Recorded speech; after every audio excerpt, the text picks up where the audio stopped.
أعوذ بالله من الشيطان الرجيم. بسم الله الرحمن الرحيم.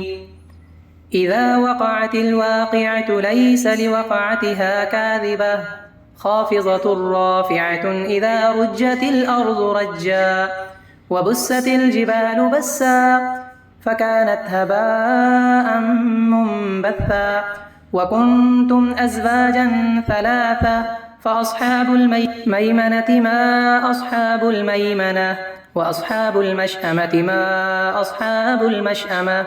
والسابقون السابقون أولئك المقربون في جنات النعيم ثلة من الأولين وقليل من الآخرين على سرر موضونة متكئين عليها متقابلين يطوف عليهم ولدان مخلدون بأكواب وأباريق وكأس من معين لا يصدعون عنها ولا ينزفون وفاكهة مما يتخيرون ولحم طير مما يشتهون وحور عين كأمثال اللؤلؤ المكنون جزاء بما كانوا يعملون لا يسمعون فيها لغوا ولا تأثيما إلا قيلا سلاما سلاما وأصحاب اليمين ما أصحاب اليمين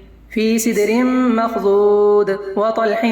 منضود وظل ممدود وماء مسكوب وفاكهة كثيرة لا مقطوعة ولا ممنوعة وفرش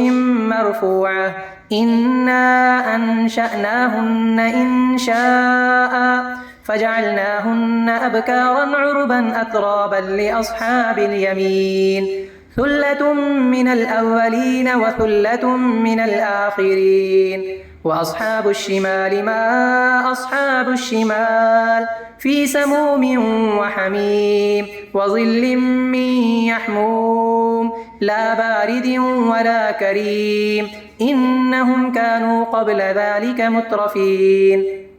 وكانوا يصرون على الحنث العظيم وكانوا يقولون أئذا متنا وكنا ترابا وعظاما أئنا لمبعوثون أو آباؤنا الأولون قل إن الأولين والآخرين لمجموعون إلى ميقات يوم معلوم ثم إنكم أيها الضالون المكذبون لآكلون من شجر من زقوم فمالئون منها البطون فشاربون عليه من الحميم فشاربون شرب الهيم هذا نزلهم يوم الدين نحن خلقناكم فلولا تصدقون أفرأيتم ما تمنون أأنتم تخلقونه أم نحن الخالقون نحن قدرنا بينكم الموت وما نحن بمسبوقين على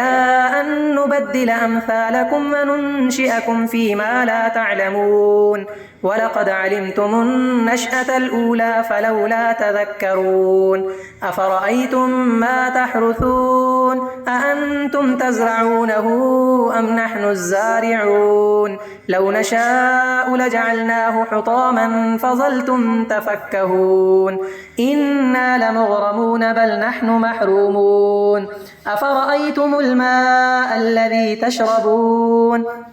أأنتم أنزلتموه من المزن أم نحن المنزلون لو نشاء جعلناه أجاجا فلولا تشكرون أفرأيتم النار التي تورون أأنتم أنشأتم شجرتها أم نحن المنشئون نحن جعلناها تذكرة ومتاعا للمقوين فسبح باسم ربك العظيم فلا أقسم بمواقع النجوم وإنه لقسم لو تعلمون عظيم إنه لقرآن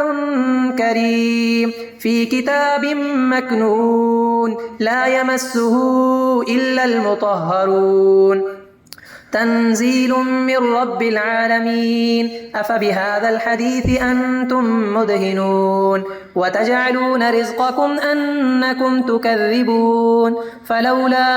إذا بلغت الحلقوم وأنتم حينئذ تنظرون ونحن أقرب إليه منكم ولكن لا تبصرون. فلولا إن كنتم غير مدينين ترجعونها إن كنتم صادقين. فأما إن كان من المقربين فروح وريحان وجنة نعيم. وأما إن كان من أصحاب اليمين فسلام لك من أصحاب اليمين. وأما إن كان من المكذبين الضالين فنزل من حميم وتصلية جحيم. إن هذا لهو حق اليقين. فسبح باسم ربك العظيم.